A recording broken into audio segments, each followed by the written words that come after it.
Hello YouTube. So a lot of people, when they learn their character, they learn like their normals, their combos, what they can do on defense and whatnot. But I feel like there's kind of the next step that a lot of people not fail to consider. I'm sure you start considering it the more you keep playing your character. But there's a very kind of easy ways to take your character to the next level by just considering what each move your character has forces your opponent to do in reaction. Now that kind of sounds a little broad, and I'll talk about it a little more specifically here, and I'll show some examples. So the reason I wanted to talk about this is because when I made my Cammy guide and my UL guide, a lot of people mentioned that they were very happy to see a guide where you actually have like some strategies and like how to push your advantage rather than just the basic, like, you know, a lot of YouTube guides are like, here's the normals, here's the combos. And I wanted to kind of show you guys how to come up with some of this stuff on your own while you're learning a character. A lot of this stuff you'll learn just from playing in matches. You'll eventually kind of put it together, but I want to show how we could speed run through it, okay? So this idea came to me when I was watching this Capcom Fighters stream, and they had Fudo and Tachikawa and doing a little like segment in between games. So someone asks them, should I actually use my invincible move? Isn't it too risky? So they're saying, you know, is using DPs too risky? You know, you do a little bit of damage, you get them off, but if you are wrong, you might die, pretty much. Right? So let's see what they say. その後のタクがないんですよね。 You don't get any follow-ups. 画面端でガードしてます。辛いです。EX 勝利打ちます。これ当たったら So use a DP to get out. ガード But さ if れ they たら block 痛い it, です。 you're doomed, こ right? れ Yeah. 今度はガードしてるやつに対して He's saying sometimes you want to anticipate that caution and back throw them as they're blocking, right? So he's essentially saying, because you know your opponent is going to block your DP, just go for a back throw instead, right? So this kind of step one, keep it in mind, but there's obviously a little more to think about.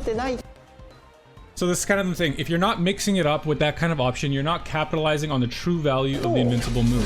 Again, keep that in mind. I like the way he puts this. Yeah, so before you decide whether you should use it, your opponent is already afraid of it. So merely having the move is empowering. So that's the kind of takeaway I really want you guys to think about. Sometimes just having a move in your arsenal as a character is empowering. It makes your opponent scared of that option if it's good in any way. The second I saw this video live, in my head I thought that's just like command grabs, and then Fudo brought it up right away. So independent from the strength of the moon, it's empowering to simply have a command grab in your arsenal. Because as Fudo says, if I stay put, I'm gonna get grabbed, so I better move. Just having a command grab makes your opponent want to get out of the way, right? These are very obvious examples, DPs and command grabs. Like, just because a character has it, you have to consider it, right? If Manon drive rushes at you, you probably have to guess. I might have to jump, and you might notice a lot of Manons just press normals and they catch your jump. And if they move, they might get hit by a normal. Invincible moves are similar in that way. Yeah. So yeah, as I say, simply having an invincible move is great. Using it is even better. So the idea of just having a threat of an option makes that option way better if you're kind of thinking forward about it. So in the example, if Jury was to knock me down and she runs up to me and blocks, if I wake up throw, now just because I have a DP and I've showed her that I'll throw her, I might just get away on defense for free because she's now scared to pressure me. She doesn't want to play the guessing game of block my DP or take my throw. You know what I mean? So let's relate this to kind of like more broad examples. Here's another one I was watching yesterday, which I also thought was a really good example. Okay, so here's another example. We're talking about Fudo himself again. He's in grand finals against Nemo here. He does this little pressure string on JP's wake up where he does, okay, he grabs him. He's gonna do a jab into the sway, right? This sway leaves him at, I think, is -3. What Fudo has done in this exact situation previously in these sets, so he will tap parry as soon as it's like JP's turn, right? Because DJ's -3, JP can move first. Fudo cannot do anything except an invincible reversal. So he taps parry as soon as he thinks JP would jab him. Now, Nemo knows this because the situation has happened. So what does Fudo do instead? See the walk back? Oh, dude. He just walks back, right? And this doesn't seem like a big deal, but the kind of idea here is that Fudo is using his move, which leaves him at -3, but he is so much more familiar with these situations than his opponent. Even though he's -3, which is bad, he established a step one. I'm -3. This means my opponent wants to hit me. His step one answer to that is I'm going to tap parry. If I perfect parry their turn, I get a free punish. He plays someone who's good enough to realize the counterplay to that is to don't press a button into his parry, just walk up and throw him. Parry takes a long time, right? It takes like 30 plus frames if you just tap it. which is exactly what Nemo wanted to do. See the walk. Okay, so here it is. As you can see, Nemo's gonna take a little step forward and grab. He's quite clearly trying to beat a parry. Right, he took a little step and grabbed. See the walk back? Oh, and he dies for it. He's dead, right? This is the thing, right? So when he dies, I think Sajam does a little explanation on this. He does. Right? So watch this here. and they do that. And then if they get the perfect parry, Okay, he's showing the example of trying to perfect parry right after being -3. and they do this. And you get a full punish. Right. And then Fudo's next step to that is that if he knows the opponent knows that, you know, he's -3 going for a parry, he just walks back and he beats the answer to that parry, which is walk up throw. So that's kind of a lot to say here. But the idea here is that you want to think of each, like almost literally every single move your character has. Now, some normals don't matter nearly as much. As think about it rather than what is this move good for, but also think what does it force my opponent to think about or to do. So one really good example of this, if you guys watch my Footsie's Handbook video, I don't need you to go through every single part of that, but a good example we talked about is a lot of examples where the threat of a move allows you to do more in neutral for free. So for Cammy, it's like dive kick, right? Because Cammy's dive kick happens kind of very quick, right? 34 frames total. It's not like this long jump that's way longer. It forces people to be aware. If you want to stop Cammy from dive kicking, you have to be really ready to like start buffering your DP. You have to be really early with your crouch heavies as well, right? So one thing that Cammy's dive kick does is that if people are trying to anti-air as if you are doing a normal jump, you'll just counter hit them, right? I see Cammy go in the air, I'm pressing her back heavy kick or the back medium punch, and I'm getting anti-aired. So now you think about this in like the next step. That allows Cammy to do this. And you will see people like Punk even just do full jumps with Cammy. You might think, why is he doing that? Look, because if you trained your opponent to try to do it as early as possible now to beat the dive kick, now your normal jump just wins. Because they're anti-airing as if you're going to dive kick them, right? I'm doing it as early as possible now because I know she's gonna dive kick, and that means I can't punish her. Right now, the only option to beat both is obviously DP, but you have to be really quick with that. And if you go for a dive kick and you notice your opponent's DPing, right? So I'm reacting to Cammy walking at me forward and then going in the air, and I dive and I DP her, right?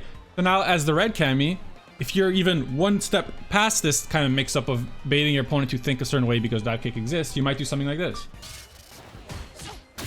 Right?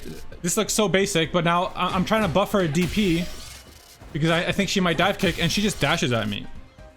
And you might think to yourself, maybe you'll see like Punk play a game and he just dashes, or Kazunoko plays Cammy and sometimes he'll literally just walk up like this. And you see that and you might think to yourself, maybe I should walk up more. It's like, it's not that black and white, right? Like you might try walking up more and you'll just get kicked a bunch or whatnot because they have established that this is scary enough that you have to look out for it. You have to be on your toes. Every time Cammy walks forward, she might jump, she might full jump, she might dive kick, and people get scared. So what do? They walk up and do this. So kind of the point I'm trying to drive home here is that you're using these moves in a way that people become so scared of them that you don't even have to use them anymore. It's just like Fudo and Tachikawa said, just the threat of having the DP is now invaluable because people will just let you wake up for free. They're too scared to pressure you because you might DP them or you might throw them.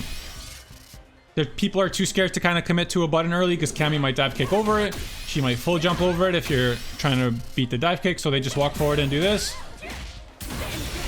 And you lose half your health, right? Pretty easy concept. If you watched my rushdown video with UL, if you play Grand Blue, she has a very similar situation to this kind of Fudo using a parry at -3. UL has this move here leaves her at -3, but she has such good options at making you scared to press a button because of the way her toolkit works that she can do this move, which leaves her at -3, and then just take more turns. Now, I don't want to explain exactly every single situation of how she accomplishes this, but it's a combination of a lot of her different moves that make your opponent scared to press a button in this -3 situation, or you convince your opponent they have to press long reaching buttons because she has like an invincible backdash pretty much. And just the threat of this allows you now to take the next step further of, you know that I know that you know that you have to do these long moves. I'm just going to press my fastest button. I was -3, I counter hit you anyway. So that's another good example. All right, let me boot up Guilty Gear Strive. I'll show a quick example with Millia because that's the character I was playing. But the idea here I want you guys to really think about is think about like Fudo's tapping parry with DJ when he's -3. Hondas will do this as well. Hondas will headbutt you and they're minus, so they'll just tap parry. What does that mean? You can't just take your turn after Honda headbutts you, right? If he parries you, it's not his turn again. So they make you want to commit more to walk up throw, and then they'll just press a button. Like I've seen that happen a lot as well. Before I open Guilty Gear, I want to talk about this. If you watch this video or you just watched, you've read the Footsie's handbook yourself, there's this example here of Sakura standing heavy kick, right? You might think, my character doesn't have a dive kick like Cammy. How do I like abuse the fact that people are scared of it now? It doesn't have to be a dive kick. You need to think about these things in terms of any move. So we talked about this in this exact situation here with the Footsie's handbook, where this stand heavy kick from Sakura reaches so far, it pushes you far enough back that you'll never punish your own block. But it's not a long enough commitment that you could just jump over for free, especially not in reaction.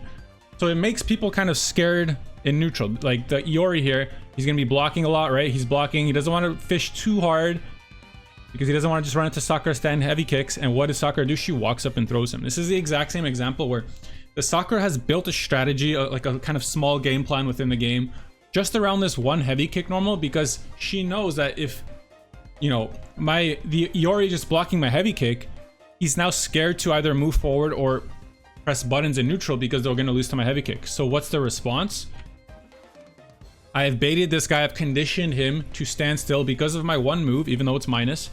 I can stop using my one move now. Here it is. I'm just going to walk up and throw him. I could stop using this move. Just the fact that I have the move and I've showed my opponent I'm willing to use it is enough. You're kind of taking the next step of your normal. Learning your character is more about learning. It's more than just learning what is my move good at. It's about the thing I'm trying to drive home here. It's about learning what does me having these tools force my opponent to do, or force a change of habit in my opponent, and then how do I exploit that as well, right? So the Fudo example, just being able to parry at -3 forces my opponent not to take their turn after my -3 move. How do they beat me for parrying? They walk up throw. Now Fudo has, it's like, Nemo is like, I know you're -3, so I'm gonna jab. He jabs. Fudo says, I know that you know that, so I'm gonna parry. Now Nemo says, I know that you know that, I know that, so I'm gonna walk up throw you. And now Fudo walks back a little bit, punches him in the example earlier with against JP, right? It's a lot of these building these situations that you should know way better than your opponent. That's the thing. If you main the character, right, you should know the answer to the answer way better than your opponent because it's your character. You should have thought of these like kind of strategies of how you're baiting your opponent to react and how you could beat that. All right, so this was a very easy example with Sakura's heavy kick. There's a very similar example here with Emilia. This is a buff she got, I want to say a few months ago. I don't actually remember. But Emilia got a buff a while ago where it made her Lust Shaker, I think, a little less minus on block, and she could true block string into it, which didn't seem like a big deal, but when I was trying it, I thought, wow, this is awesome. Because, so Emilia has this Lust Shaker move, and there's a lot of situations that kind of lead to a similar idea, where she kind of pushes you back, and she's minus now. I think she's like -5 or something. Which means it's your opponent's turn, but she pushes you back far enough that you can't really punish her, right? It doesn't have to be exactly this move. Sometimes she'll do it with like, you know, with this, right? She's pushing them far enough back, but, and she's really minus. So people think it's their turn to fight Emilia, right? Right, so if I do this to Elphelt and I make her stand slash me back, because she wants to take her turn, I can just jump at her for free, essentially. Now, it's not literally free. I'm not punishing her far slash. But yeah, it's a situation in which she knows that my move is minus, so she kind of wants to start her own offense. And it might just look like I'm kind of ending my turn safely, right? Which is exactly what I am kind of doing. But you have to realize that you're putting yourself out of range now where Emilia is really strong, right? I'm putting myself out of range where a whiff punish, I mean, a far slash will not connect, so I can just whiff punish it. Right? I'm putting myself out of range where I can just run in. I'm putting myself out of range where I can jump in, and Emilia has a very fast air dash that other characters don't really have access to. I'm putting myself out of range where I can just straight up try to whiff punish, or you have to run up. Right? I mean, Emilia's far slash into this doesn't work because, you know, she got some other problems. But the idea here is that it looks just like a basic, I ended my block string at -5 or whatever. But you have to really think about, what does that mean? What does that actually mean for my opponent? It means they might want to take their turn. So if they want to take their turn, I'm pushing them in a distance they can't actually reach. I get to whiff punish them. If they realize that they can't reach and they start trying to run at me instead, right? Then I would do something like this. And while she runs at me, I would just press like my 5K. I would try to interrupt her. right? You build these kind of RPS situations where you really get comfortable with how your character forces answers to their best options. Not their best option, just kind of some options might seem very normal, kind of normal options. And you think about how your opponent reacts to these options, and you start building a game plan of how to beat those reactions. And then, you know, the higher up you get, you realize your opponent knows the next answer, and you kind of build from there like we showed in the Fudo example. I don't want to keep repeating myself. I hope you kind of got my point here of really thinking about what your moves force your opponent to do. It could be as simple as when I throw a fireball, my opponent wants to jump, right? Everyone's thought about that already.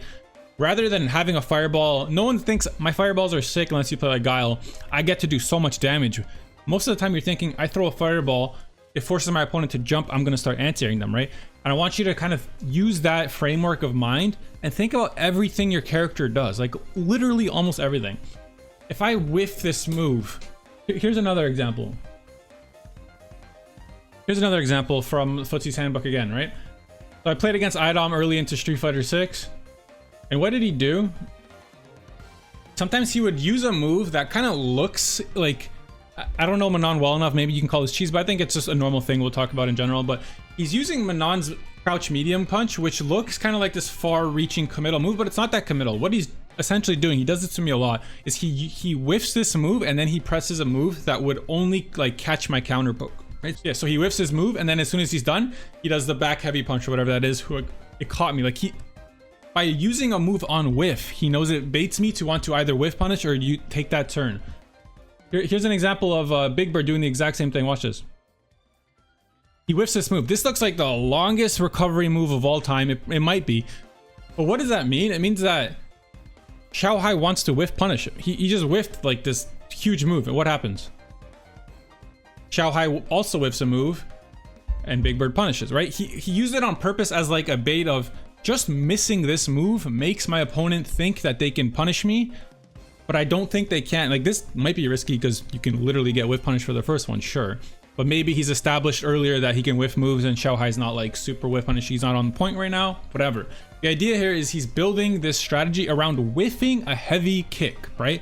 Isn't that like, how often have you thought about strategies to that like minuscule of a point of, if I whiff this, I make my opponent think a certain way.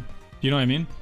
So yeah, I don't want to keep blabbering over about the same thing. I hope you kind of get the point. I can show you 1,000 million examples of like even how jabs might do this, right? And you guys already know, right? Jabs might bait your opponent to go for tick throws so you can shimmy them, right?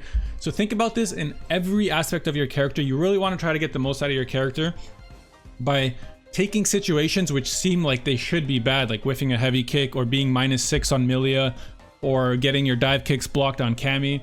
And how do you turn that into a good strategy where it now allows you to open up your opponent kind of more free because you've baited them to think a certain way? Yeah, if you liked what you saw, I would appreciate a like, comment, and subscription. If you want any more examples, maybe I could do a follow-up to this video, but I feel like I'm kind of repeating myself at this point. Let me know what other kind of videos you guys would love to see. I would love to make them. And yeah, have a good day, everyone. Stay beautiful, my friend.